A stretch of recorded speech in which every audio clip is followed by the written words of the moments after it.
All right, guys, bang, bang. I've got a very special treat for you today. I've got Isaiah here with me. This is his second time on the podcast. Thank you so much for doing this again, sir.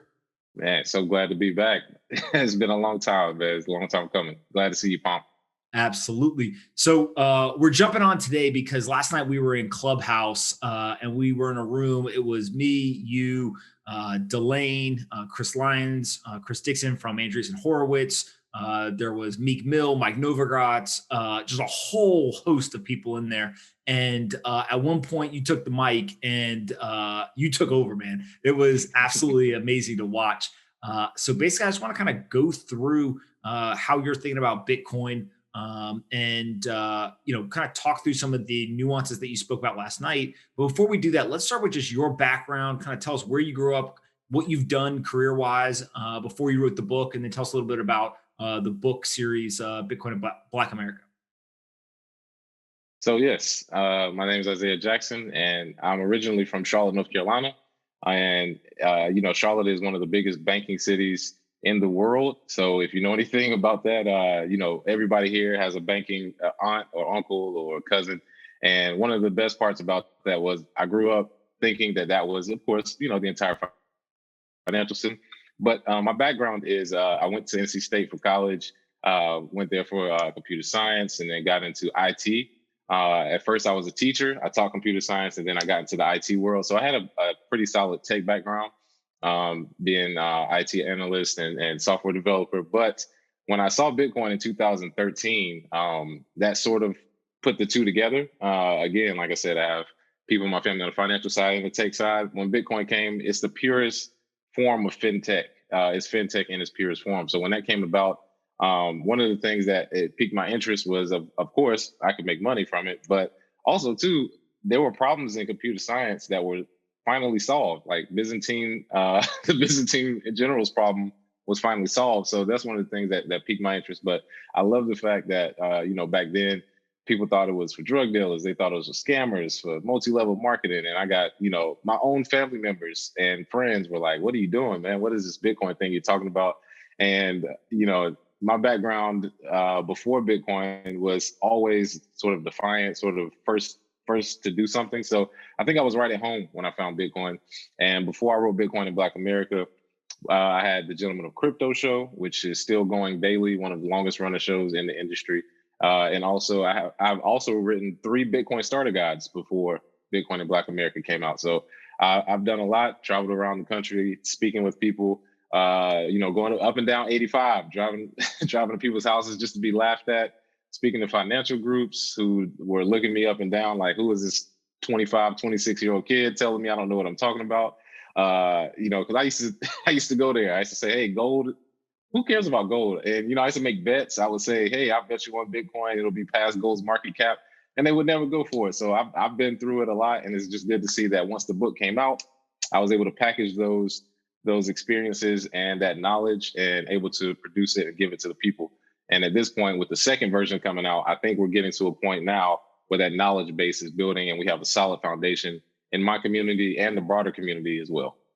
Absolutely. And what's so fascinating, I think, as I've gotten to know you and kind of seen a lot of the content you've put out, is you really are focused on a community that doesn't get spoken about almost at all, really, when it comes to Bitcoin and cryptocurrency. So most people will talk about Wall Street, or they'll talk about kind of the developing world, right? Those are the two main things people say, oh, the adoption is happening in those two places. But you're really talking about what is essentially a developing sector of the U.S. economy, right? In terms of Black America, and maybe let's start with just some of the problems that you see with that community interacting with the legacy banking system. Like some of the stories you've told me were very, very eye-opening and frankly shocking, knowing that, hey, this stuff happens right here in the United States. So maybe help people understand just like what the problems are and some of the obstacles with the legacy system are.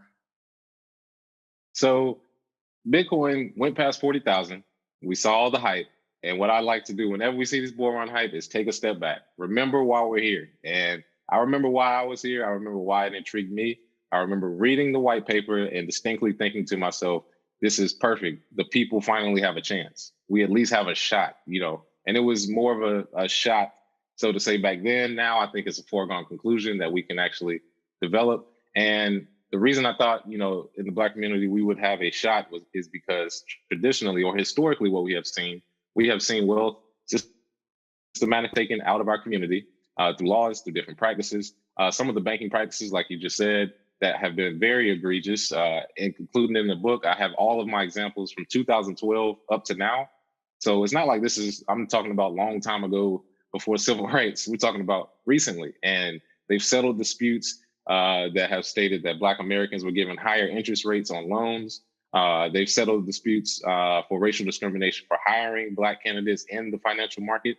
We've also seen the racial discrimination suits in the tech world, where you've seen Black people not able to work in the C-suites, where most of Black employees are at the base level. So we've seen this across the board. The problem is I'm not one to complain.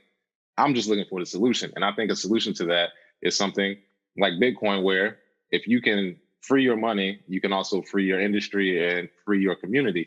And in the Black community, all we're looking for, nobody I know is looking for a handout. Nobody wants you to give us anything. We just want the freedom to be able to explore. And the things I've seen historically is that we don't really have any choice but to find another option, at the very least for leverage. When you have any type of business deal, anybody will tell you, if you don't have any leverage, there's no reason to show up. And I think that's what the problem Black people running into is that we're coming to politicians, we're coming to people saying, hey, we want this to be done in our communities, but we don't have any leverage. The violent part of it, that's not going to work. We saw these guys storm Capitol Hill and nothing got done. Joe Biden's still going to get sworn in. So you have to go for the money aspect of it. If you can say, we will take our wealth out of this system, we will move it to a better system like Bitcoin. If we're not respected, at the very least, you'll have the seat at the table that you need, the voice that you need to have leverage to say, well, you need to either change your practices or we'll leave. That is how you flex your power. And that's only possible when you can actually have a plan B like Bitcoin. So because of the historical nature of the financial markets in the US and the emerging markets of Black people, Coinbase just did a poll. 75% of Black people who were polled said they would buy crypto. That's also compared to the least or smallest demographic that is in crypto. So you have a perfect storm of people who want to learn but are undereducated. You put that together, and that's why I do what I do, because this is a booming market, especially in the US, and also the third biggest trading country, Nigeria. Black brothers and sisters across the water. I mean, there's a lot of family members I know that are Nigerian. They have family members back there. This is not just here, it's international. So this is something that I definitely want to tackle, and I'm glad that we're actually having this discussion finally. Yeah, what's so fascinating to me is this idea of you can protest. There's a violent path to pursue, or there's this kind of financial and money path. And as you were talking, what it reminded me of is I think, the Jay-Z's of the world, the Drakes, the Kanyes, they really figured this out over the last kind of 2 decades or so. Kind of pay me in equity. If I get enough money, I can have a seat at the table. If I own the actual businesses, I can have a seat at the table. And so that required, immense effort and frankly, some level of heroic accomplishment to end up becoming a billionaire or getting enough capital to actually own some of these businesses. But they were successful in the path that they chose. I think really what you're saying is like, look, right, overall strategy of, hey, you got to take the money path, but you may not have to become a billionaire to be able to do it, right? There's this kind of easier path for the everyday person to pursue. And so help understand a little bit just in terms of some of those issues. Like one thing you mentioned last night that just blew me away was the higher percentage of Black Americans who will walk in for a loan and not get it. Or they'll get the loan, but they have a higher interest rate versus a white counterpart. And so, how pervasive is that issue? And then we'll talk about how a decentralized kind of digital world can solve a lot of those problems. Yes, so those issues have subsided, but they do still exist. And one sector that we see it the most is in the business world. In the business world, a lot of times there are certain factors that will get you business loans. However, not just with retail banks, but VCs.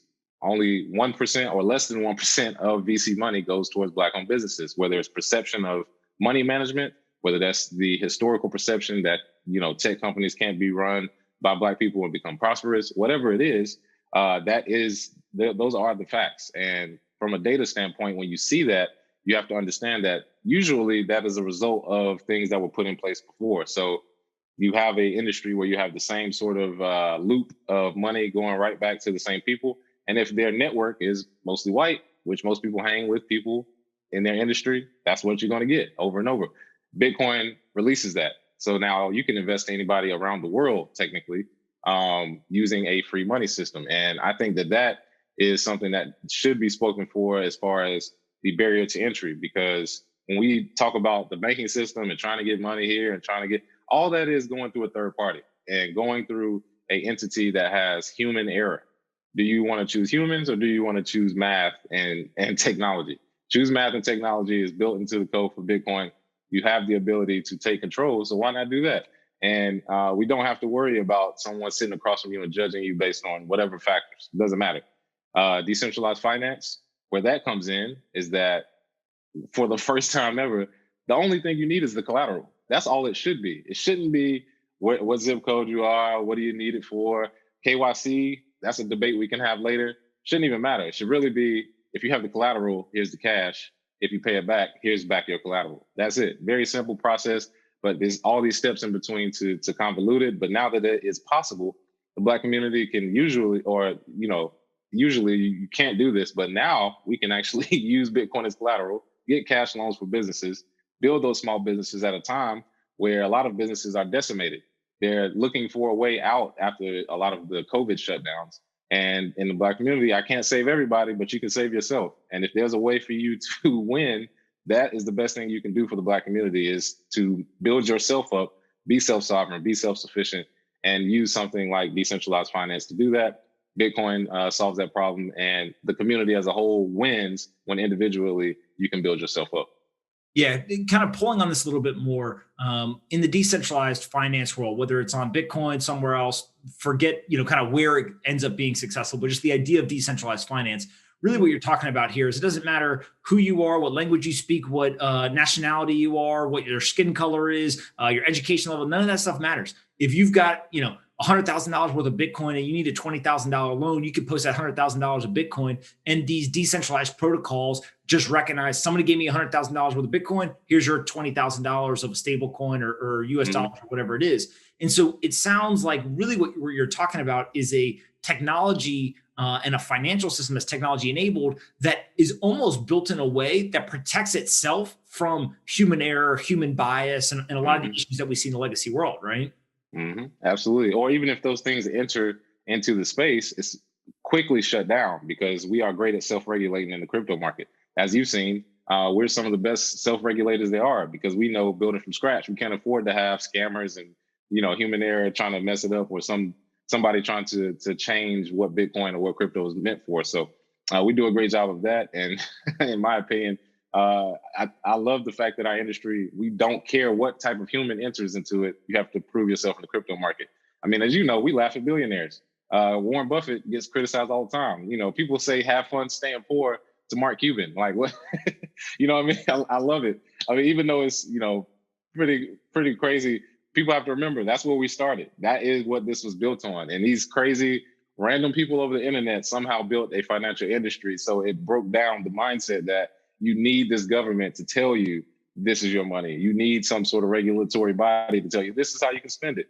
All that has gone out the window. We have the richest man in the world smoking weed on Joe Rogan and posting Dogecoin memes. It's over. People, like, your thought process of what the financial industry is over. So I love that exists. And I think the Black community is perfect for that because you can be yourself. I think that's what a lot of Black people do not think about the financial industry. They think of suit, tie, guy with a briefcase. He comes with this index fund, jibber jabber talk I don't understand, which, as you know, a lot of times the financial industry was built that way. It was built to be very confusing. So you just hand it off to a financial manager, take your 10%. I don't even want to talk about it. This industry, Bitcoin, is opposite. Everybody I know will teach you. I mean, you can ask anybody. They'll teach you at least the beginning, the start. They'll point you in the right direction. They'll build a whole website. Jameson Lopp has a whole website. You can learn everything at one time. Myself, I write books. I don't work for Bitcoin. There's no Bitcoin company. This is the only industry where that happens. And I think the best shot the Black community has is in an industry like this. Yeah, I could not agree more. One of the comments that you've made recently that I absolutely loved is you said, if you had money and somebody was stealing from you every day, you wouldn't let that keep happening. Yet that's what happens with inflation. Explain that a little bit in terms of that. It's just such a concise, down to earth way to describe inflation, and so it seems to really resonate with people. Yes. So inflation is the slow killer of wealth. And the best way I can describe it is that if you use the frog in the pot theory, if you put a frog in a boiling pot of water, if you turn the heat up immediately, the frog will sense danger and jump out, right? So anything that's going to be done to your community won't be overnight. It'll be slow and gradual. So you put the frog in that pot of water and you turn it up slowly and slower and slowly. By the time the frog realizes it's too hot, he's already cooked. And we've been cooked with inflation, so to say, over time. And that inflation has killed the purchasing power in the Black community. And sometimes people often say, when the US has a cold, the Black community has a flu, meaning that if something's going wrong in America, it's even worse in the Black community. We saw that with a lot of the COVID numbers. We see that with every tragedy that happens, it's even worse for us.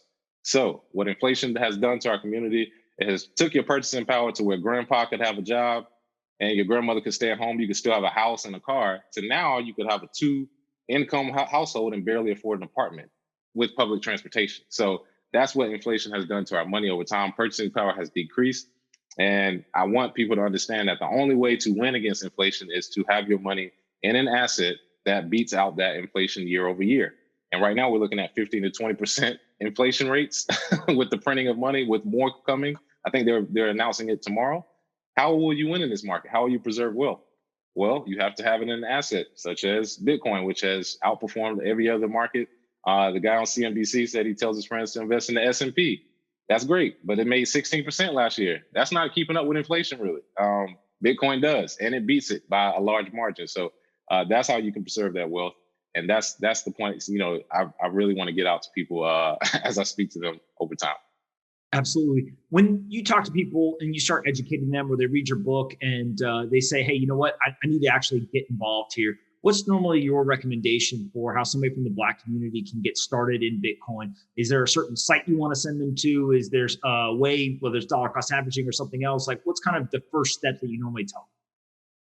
First thing I tell them, yes, 3 easy steps: buy it, store it, earn it. All right. So if you want to get into the industry, you got to have skin in the game. So go ahead and buy some. I always say, before we even discuss it, if $1 worth, $2 worth, $10, that's available now. So buy it, set up dollar cost averaging with either, Cash App, Swan Bitcoin, either manually in your head, say, I'm going to do this monthly, whatever. Dollar cost average, then store it. Move it to a hardware wallet. You can move it to a paper wallet, move it to an external wallet. Show people how to do that so that you have Bitcoin in your possession. No keys, no cheese. So if you don't actually own it, you don't really own Bitcoin. You have a Bitcoin IOU. And then once you have it secure, you can actually earn Bitcoin. So you can use a service like Fold where you can spin the wheel. You get free sats every day, or earn sats back on Visa purchases, or Lolli, LOLLI. If you have a spending problem, I buy way too much Postmates, but I get 3.5% back in Bitcoin every time. The good thing about that on Lolli is there's other stores as well, thousands of stores. So you can earn Bitcoin. So you're not just buying it. So you're, on one hand, dollar cost averaging, you're securing it, and you're also earning it daily. That's the best way to stack sats. And if you're not rich, you don't have to be, because stacking sats is a way to get a percentage of a scarce supply. That is the goal. So don't think about the price, just stack sats. I've heard not your keys, not your coins. I've never heard no keys, no cheese, but that might be an even better version. Yeah, exactly. And I think people get that. I mean, especially when you talk about, owning something, or actually in your possession, it's like, it's just a crypto bank at that point if you keep it on the exchange. And remember, we're trying to have self-sovereignty. Yeah. Talk a little bit about just the underbanked in America, right? My understanding is that there's a pretty big population, especially in the Black community, that is underbanked, meaning that maybe they have some version of a bank account or some version of financial services, but they definitely don't have everything that maybe people on Wall Street would expect them to have. And so something like Bitcoin actually can help close that gap, because really you just need an internet connection, right? Mm-hmm. Yes. And what's crazy is, as simple as that sounds, there's communities in America where internet connections are a problem. And people didn't realize that until everybody had to work from home and kids had to go to school. And they were like, you do realize there's communities where our internet connection, we can't afford better than 25 megabits per second, which can barely get you Zoom calls. So people don't understand even that at a base level in some communities is a barrier. But once you get over that, because most people do have phones, most people do have that way, that is the only barrier to entry is connection to the internet. And then once you have that ability to connect, that gives everybody a fair shake at being banked, because in the Black community, we have almost 20% of people are unbanked. We have money in the mattress, or you have a cash-based business. Black and brown communities where that happens, that is something where people thought, if I hoard my cash, I'm saving, I'm keeping it later. You have to understand that dollar is getting less and less in value every single day. And like I said before, inflation is like getting your door kicked in and getting robbed every single day. You wouldn't take it after a while. You would find the solution.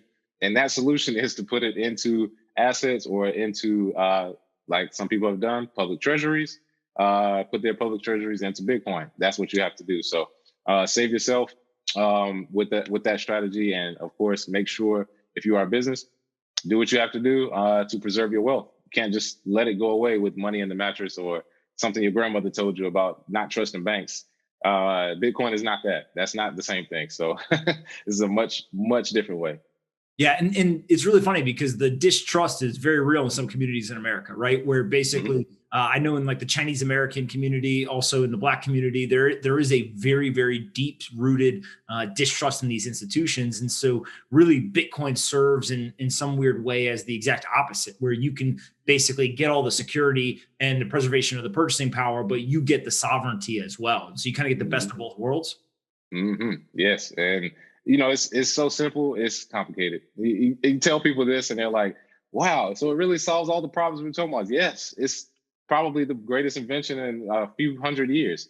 But it's not seen that way. It's just like, it's just something that popped up. Like, no, it solved a lot of problems. So you're right. It definitely is the best of both worlds, gives you that security.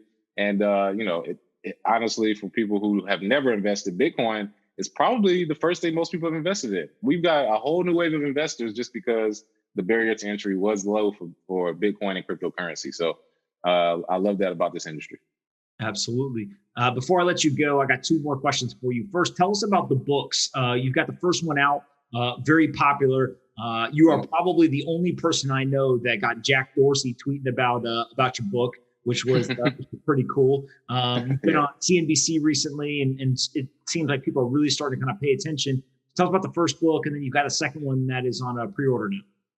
Absolutely. So the first book, Bitcoin in Black America, was written in 2019. And after it published, a lot of people in the Black community started to realize that this was, quote unquote, for us, which was the message I wanted to get out there. The synergy between Bitcoin and the Black community was great.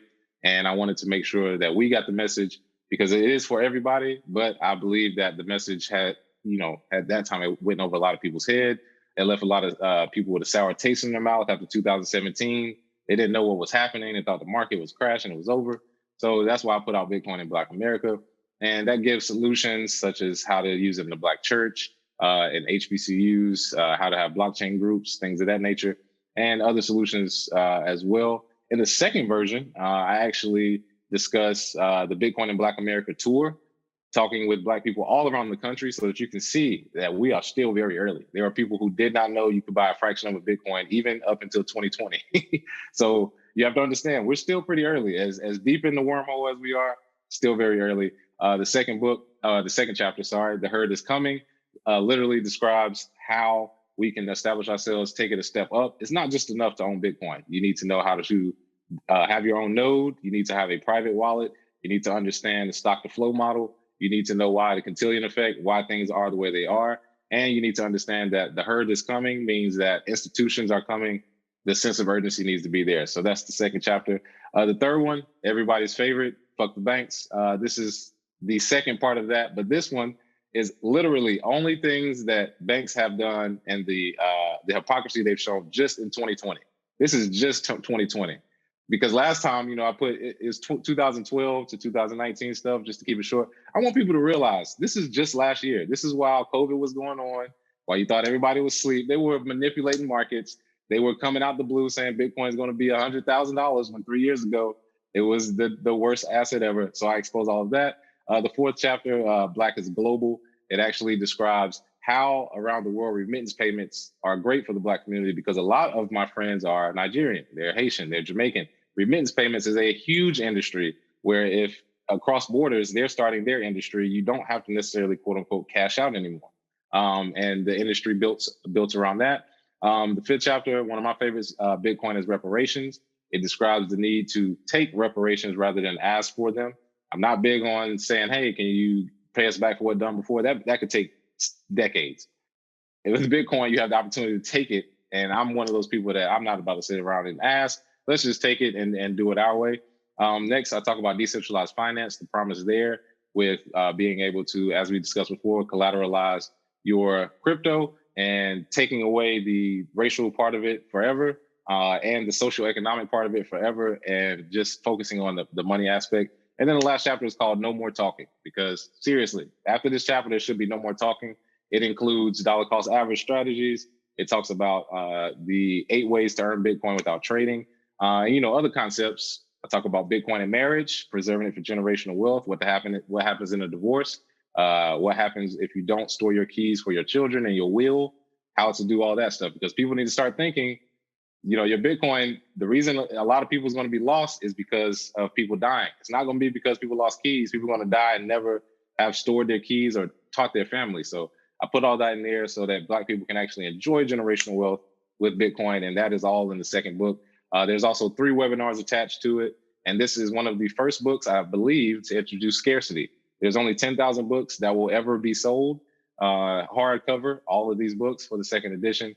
And this is an educational experience. So when you buy the book, you get the digital copy, you get the audio book, you get the hardcover, and you get the webinar. So I want to make sure I hit home the sense of urgency for the Black community. And I'm pretty sure nobody's ever done that before, but I'm not sure. So that's the second book in a nutshell. I love it. Where can we send people to go pre-order it? Pre-order at bitcoinandblackamerica.com. All right, awesome. We're definitely going to send people there. Last question I have for you is sponsored by 8 Sleep. These guys built this mattress that basically cools you off so you can sleep deeper and get better REM sleep. I've been sleeping on it, and I feel like a new man. What's your sleep schedule like? Are you one of these people who sleeps 10 hours a night, or are you operating on 4 or 5?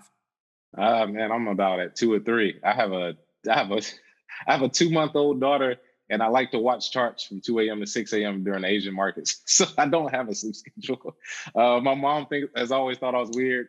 She was like, you're the only person I know that's a night person and a morning person. It's like, I don't even know where sleep comes in, but I'm a nap person. I take naps. I have to get my 30 minutes here, hour here, but I'm up, man. Life is exciting. I like to be awake. Zay, we got to get you some sleep, man. That's crazy. I got a 2-month-old daughter too, so that makes it worse. So I really don't get any sleep.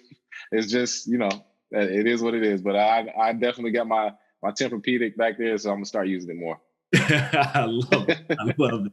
Nah, man. Well, 8 Sleep is fantastic. Tempur-Pedic is great as well. Listen, man, I really, really appreciate you taking the time to jump on here. You're always high energy. You got lots and lots of great information. And if anyone wants to go to bitcoinandblackamerica.com, they can either get the first book or they can pre-order the second book, all independently published. Basically, you're doing it all the right way. So thank you so much for doing this. And we will definitely have to do this again in the future. Yes, sir. Thank you for having me, Pomp. Always good to talk with you. And congrats on the marriage, my brother.